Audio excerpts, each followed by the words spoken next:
우리가 어떠한 경우에 있다 할지라도 우리가 놓치지 말아야 될 것이 있습니다. 그것은 바로 내가 소중한 사람이다 그렇게 생각하는 그 습관을 놓치지 말아야 됩니다.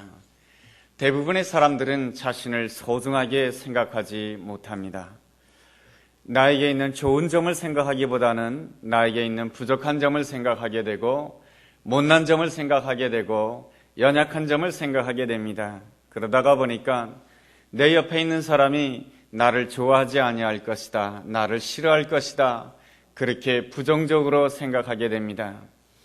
부정적으로 생각하게 되면은 그 사람은 부정적인 사람이 되는 것입니다.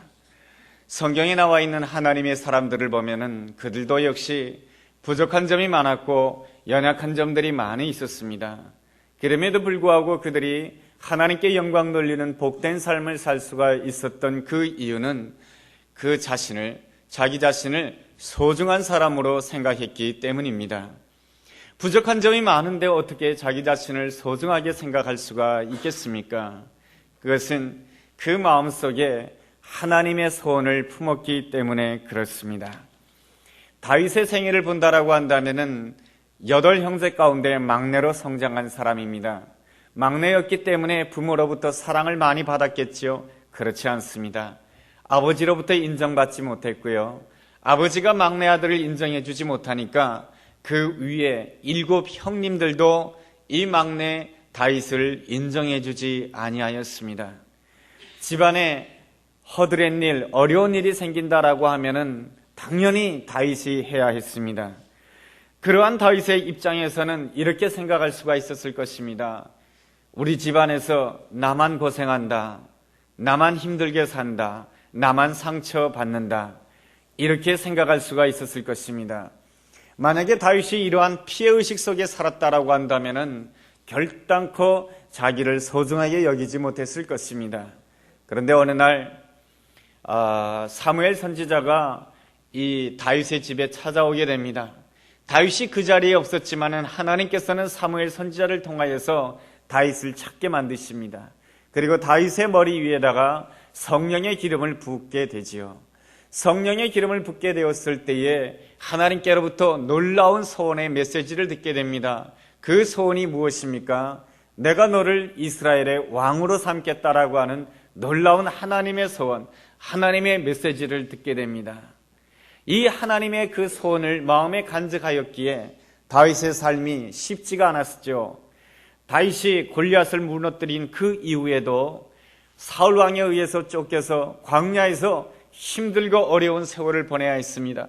그 힘들고 어려운 세월을 보내면서도 다윗이 낙심하지 아니하였던 것은 그 마음 가운데 늘 하나님의 소원을 품고 있었기 때문에 그렇습니다.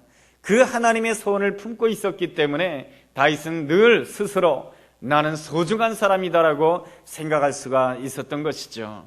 하나님과의 아름다운 관계에 있다라고 한다면 우리는 얼마든지 나의 형편과 상관없이 나 자신을 소중하게 생각할 수 있는 줄로 믿습니다. 우리가 섬기는 하나님은 좋으신 하나님이시기 때문에 그렇습니다. 나의 하나님은 나를 찾아와 주시기를 좋아하십니다. 주님께서 나를 찾아와 주실 때는 항상 무엇을 가지고 나에게 찾아와 주십니까? 미래를 가지고 나에게 찾아와 주시는 분이 내가 섬기는 하나님이요, 내가 섬기는 나의 예수님인 줄로 믿습니다. 반대로 마귀는 나에게 찾아올 때 무엇으로 찾아온지 아십니까? 과거를 가지고 찾아옵니다. 과거를 가지고 나를 정죄하고, 과거를 가지고 나를 판단하고, 과거를 가지고 나로 하여금 실망하게 만드는 것이 마귀가 나에게 찾아오는 그러한 방법인 것입니다. 요한복음 9장 말씀에 보면은 나면서 소경된 자가 있었습니다. 나면서 소경된 자이니 그의 인생이 얼마나 불행하고 안타까운 인생입니까? 사람들이 지나가면서 이렇게 말합니다. 저 사람이 나면서부터 소경이 되었으니 얼마나 못난 인생인가? 왜 저 사람이 나면서부터 소경이 되었을까? 자기의 부모의 죄 때문일까? 아니면 자기의 죄 때문일까? 이렇게 생각하였습니다. 세상과 사단이 나에게 찾아올 때는 무엇을 가지고 나에게 찾아옵니까? 바로 과거를 가지고 나에게 찾아옵니다. 과거를 가지고 나를 실망시키고, 과거를 가지고 나를 절망시키고, 과거로 나를 묶어놓음으로 인해서 더 이상 일어서지 못하도록 하는 것이 사단의 전략인 것입니다. 과거를 통해서 나를 힘들게 하고 과거를 통해서 나를 낙심하게 할 때마다 우리는 마음속으로 담대하게 외쳐야 됩니다. 나사렛 예수의 이름으로 사단아 물러가라.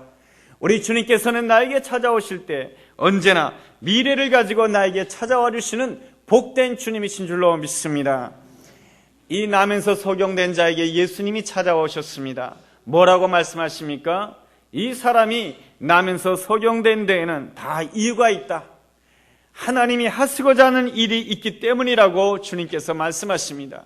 주님께서는 언제나 말씀하실 때에 무엇을 가지고 말씀하십니까? 우리를 위해서 준비해 놓으신 복된 미래를 가지고 나를 축복해 주시고 이미 나를 위해서 준비해 놓으신 하나님의 소원을 가지고 나에게 말씀해 주시는 나의 주님이신 줄로 믿습니다. 탕자가 집을 나갔습니다. 세상에 나가서 재산을 허랑방탕하면서 재산을 다 잃어버리게 되었습니다. 재산을 다 잃어버리게 되면은 세상도 환영하지 않습니다. 세상도 버리게 됩니다. 세상만 버리는 것이 아니고 모든 재산을 잃어버리게 되면 가족들도 버리게 됩니다. 탕자의 형 역시 이 탕자를 버리게 됩니다. 그렇지만 이 탕자를 버리지 않는 한 사람이 있었습니다. 그 사람은 바로 탕자의 아버지였던 것입니다. 아버지는 이 탕자가 실패한 다음에도 탕자를 위해서 아름다운 소원을 가지고 있었고 아름다운 계획을 준비하신 분이 탕자의 아버지였던 것입니다. 탕자의 아버지는 이 탕자를 위해서 미래를 준비하고 탕자가 돌아오기까지만 기다리고 있는 것입니다. 이 탕자의 아버지가 우리가 섬기는 나의 하나님, 나의 아버지인 줄로 믿습니다. 우리는 얼마나 종종 내 옆에 있는 사람을 버리려고 합니까? 내 옆에 있는 사람을 보면서 못났다고 버리려고 하고 부족하다고 버리려고 하고 초라하다고 버리려고 하는 것이 우리의 또한 못난 점인 것이죠. 사람이 나를 버린다 할지라도 결단코 나를 버리지 아니하신 분은 나의 하나님, 나의 아버지인 것입니다. 그러한 점에 있어서 내가 나를 어떻게 보느냐, 내 옆에 있는 사람이 나를 어떻게 보느냐, 그것은 결코 중요하지 않습니다. 중요한 것은 내가 섬기는 나의 아버지, 나의 하나님께서 나를 어떻게 보시는가, 그것이 중요한 줄로 믿습니다. 하나님께서 나를 어떻게 보고 계십니까? 하나님께서는 나에게 어떠한 소원을 가지고 있습니까? 그를 어떻게 알 수가 있습니까? 내가 하나님을 만난다라고 한다면, 내가 아버지를 만난다라고 한다면 내가 분명히 아버지의 소원을 깨닫게 될 것이며, 아버지의 소원을 깨닫는다라고 한다면 나는 누구보다 더욱 소중한 사람이며, 아버지의 소원을 내가 안다라고 한다면 나의 형편이 어떠하든지 간에 내가 넉넉하게 승리할 수 있는 복된 사람이 될 수 있는 줄로 믿습니다. 우리가 어떻게 하나님의 소원을 알 수가 있겠습니까? 어떻게 하면 나에게 향하신 나의 아버지의 소원을 알 수가 있겠습니까? 첫째로 날마다 성령님을 인정해야 되는 것입니다. 오늘 우리가 읽은 빌립보서 2장 13절에 이러한 말씀이 있습니다. 너희 안에 행하신 이는 하나님이시니, 너희 안에 행하시는 하나님이 누구십니까? 바로 성령 하나님이신 것입니다. 내가 예수님을 나의 구주로 영접하는 그 순간부터 내가 느끼든지 느끼지 않든지 간에, 내가 인식하든지 인식하지 못하든지 간에 성령 하나님께서는 나와 함께 하시는 줄로 믿습니다. 사도행전 2장 17절에 주님께서 말씀하십니다. 내가 내 영을 모든 육체에 부어주리니 너희 자녀들은 예언할 것이요, 너희 젊은이들은 환상을 볼 것이요, 너희 늙은이들은 꿈을 꿀 것이다 라고 말씀해 주고 있습니다. 성령님이 임하시게 된다라고 한다면 누구든지 꿈을 꾸게 될 것이며 하나님이 주시는 놀라운 소원을 가지게 된다라고 약속해 주고 있습니다. 성령님께서 우리에게 주시는 소원이란 무엇입니까? 그것은 야망과는 다른 것입니다. 사람들은 하나님이 허락하시는 좋은 소원을 품기보다는 자기 야망과 자기 이기심에 따라서 목표를 정하기를 원하지요. 부자가 되기를 원하고 성공하기를 원하고 떳떳한 사람이 되기를 원하고 유명한 사람이 되기를 원합니다. 그렇지만 이러한 모든 소원은 자기 야망이 있는 소원이고 자기 이기심이 있는 소원입니다. 그렇다고 한다면 하나님께서 우리에게 주고자 하는 그 아름다운 소원이란 무엇입니까?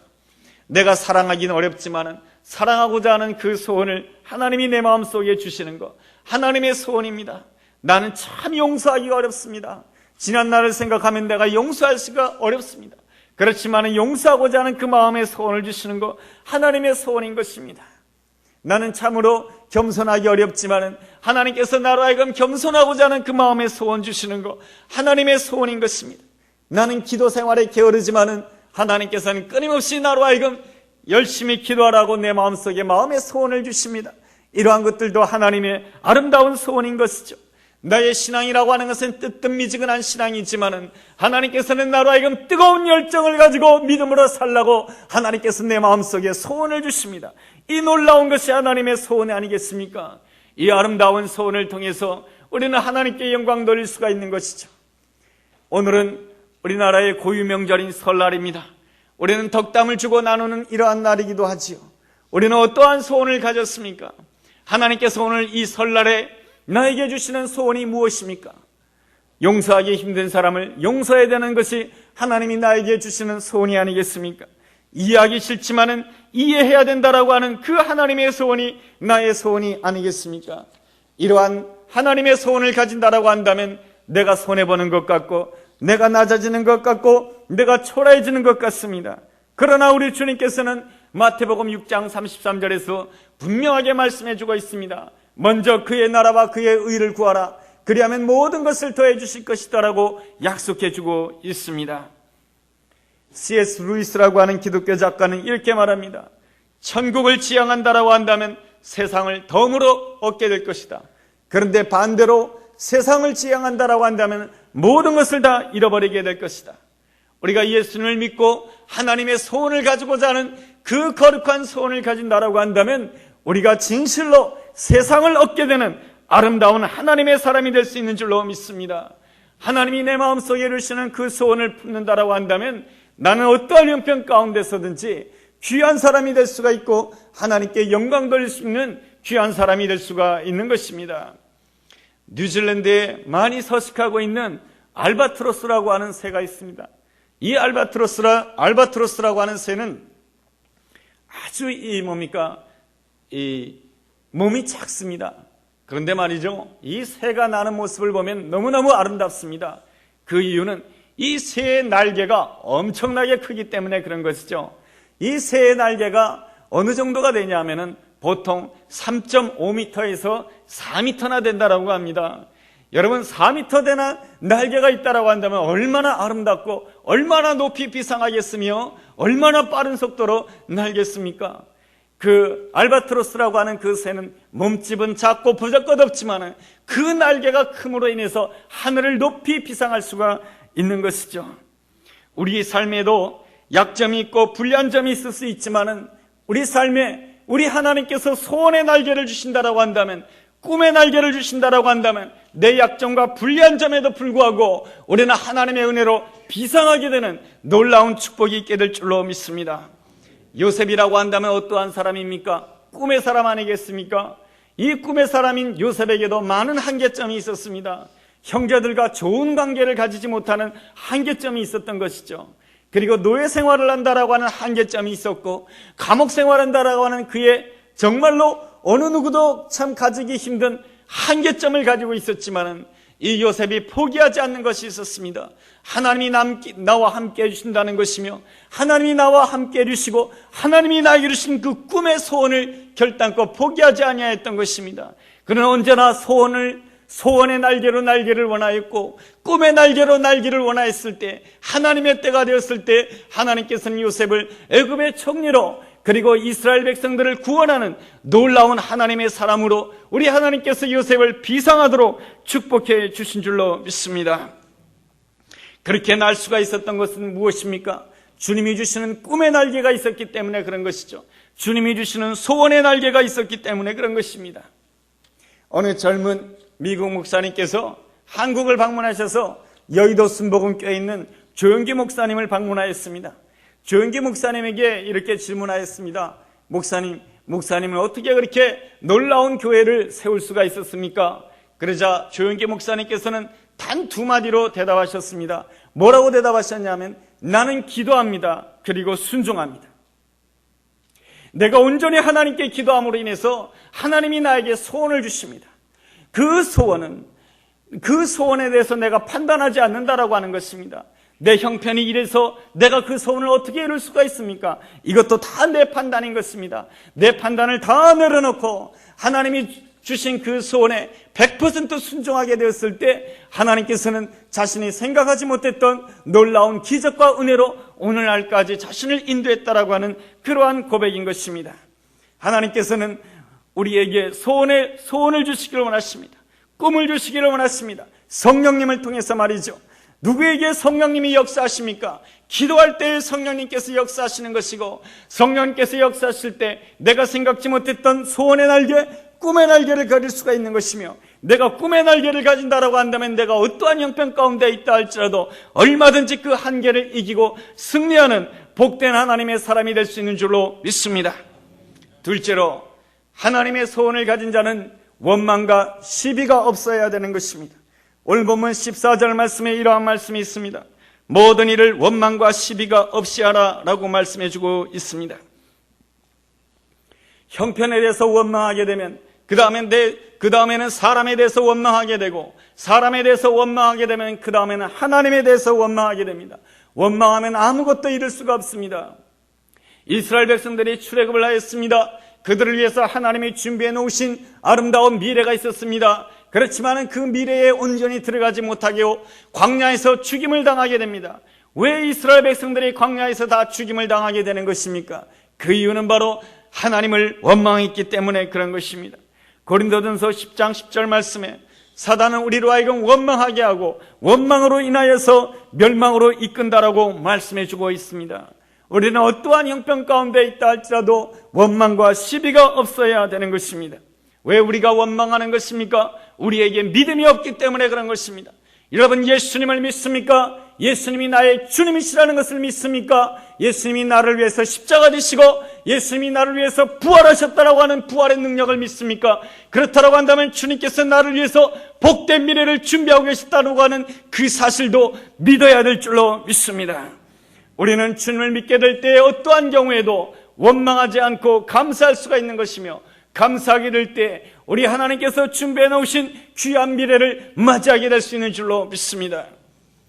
미국에 올브라이트라고 하는 한 여성이 있었습니다. 이 여성은 어느 날 대학을 졸업한 다음에 결혼을 하게 되었는데, 상대방이 어떤 사람이냐면 아주 부잣집의 귀한 도련님입니다. 이 부잣집에서 성장한 사람이고, 그 사람은 기자입니다. 그 시댁 쪽에서 올브라이트 쪽이 너무나 기운다고 해서 많이 반대했습니다. 그렇지만 두 사람은 결혼하였습니다. 올브라이트는 남편을 위해서 최선을 다하였습니다. 남편을 위해서 자기의 모든 것을 접었습니다. 자기의 식생활 습관, 생활 습관, 그리고 공부하고자 하는 그 모든 것들도 다 접으며 남편을 위해서 헌신하였습니다. 그런데 올브라이트 씨가 45세가 되었을 때에 남편이 어느 날 청천벽력 같은 선언을 하게 됩니다. 나는 사랑하는 사람이 새로 생겼습니다. 이렇게 말하는 것이었습니다. 그러니 당신은 나와 이혼해 주세요. 이렇게 말하는 것이었습니다. 올브라이트 여사는 그 말을 듣고 너무너무 놀랐습니다. 이날 때까지 남편을 위해서 헌신하고 자녀들을 양육하였는데 어느 날 갑자기 새로운 사람이 생겼다라고 하는 거예요. 하는 수 없이 이혼을 하게 되었던 것입니다. 이혼한 이후에 올브라이트 여사는 모든 것을 잃었다라고 생각했습니다. 자기의 인생을 모든 것을 잃어버렸다고 생각하고 방 안에 들어가서 아무것도 하지 않고 우울한 나날을 매일같이 보내고 말았습니다. 그러던 어느 날 친구가 찾아왔습니다. 친구가 찾아와서 이렇게 격려하는 것이에요. 친구야, 너에게는 사랑스러운 딸이 있지 않느냐?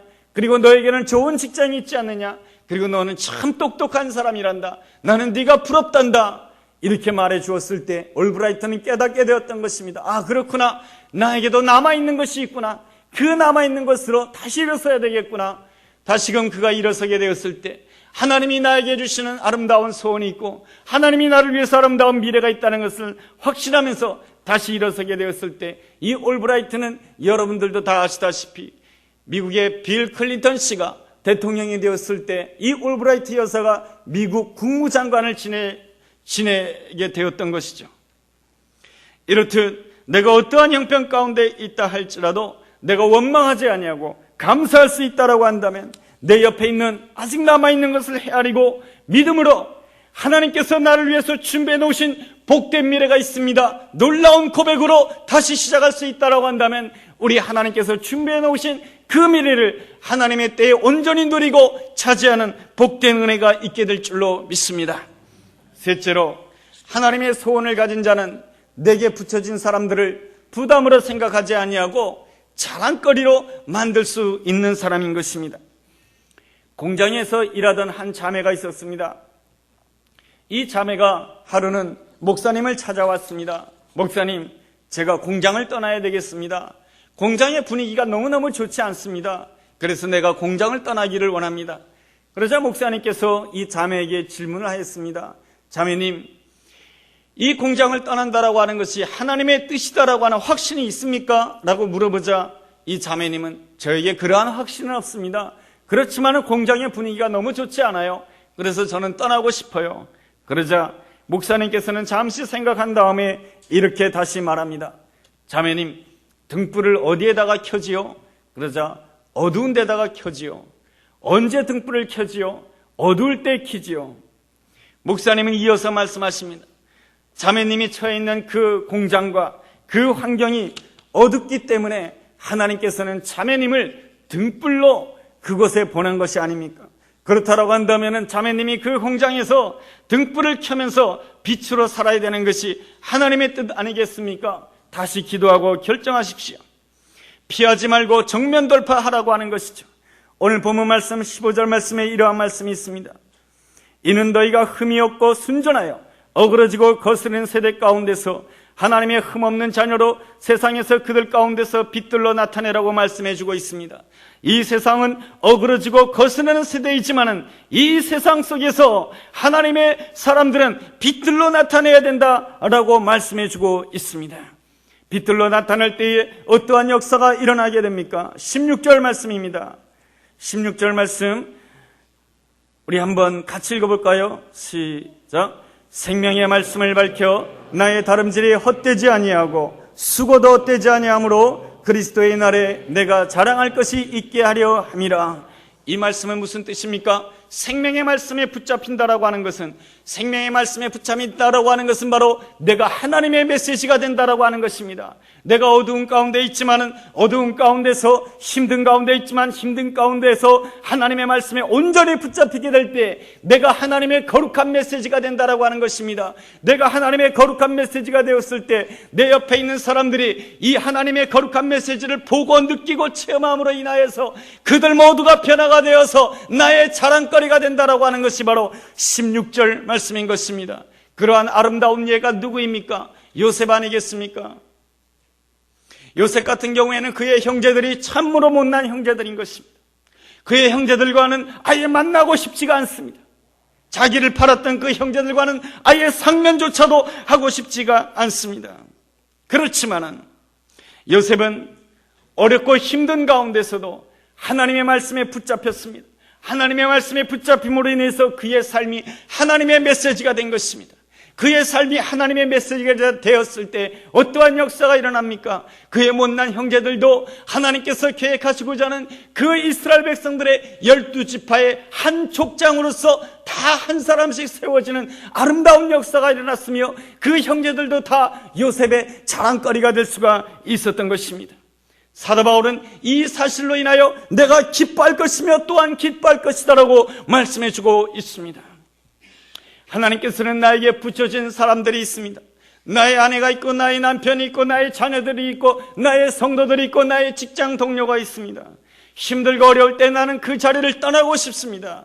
그러나 하나님께서는 오늘 말씀을 통해서 우리에게 권면해 주고 있습니다. 더더욱 하나님의 말씀에 붙잡히라고 하는 것이죠.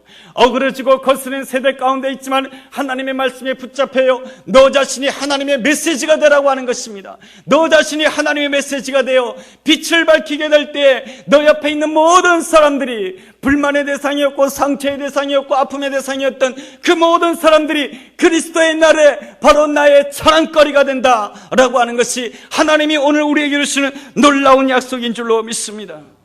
하나님의 소원을 품은 자들은 바로 이러한 것으로 기뻐하고 또한 기뻐해야 되는 것입니다. 하나님의 소원을 품은 자들은 이 그리스도의 날을 바라보면서 오늘 인내해야 되는 것이고 오늘 충성해야 되는 것이고 오늘 용서할 줄 아는 그러한 마음을 가져야 되는 것입니다. 그럴 때에 먼저 그의 나라와 그의 의를 구하라. 그리하면 그 모든 것을 더해 주신다라고 하는 그 아름다운 하나님의 약속, 여러분의 삶 가운데 이루어지는 아름다운 역사가 이 해에도 함께하게 되기를 주의 이름으로 축원합니다. 기도하겠습니다. 하나님, 연약한 나를 싫다고 버리지 아니하시고 나를 위해서 아름다운 미래의 소원을 품고 나에게 찾아와 주시는 주님의 은혜에 감사를 드립니다.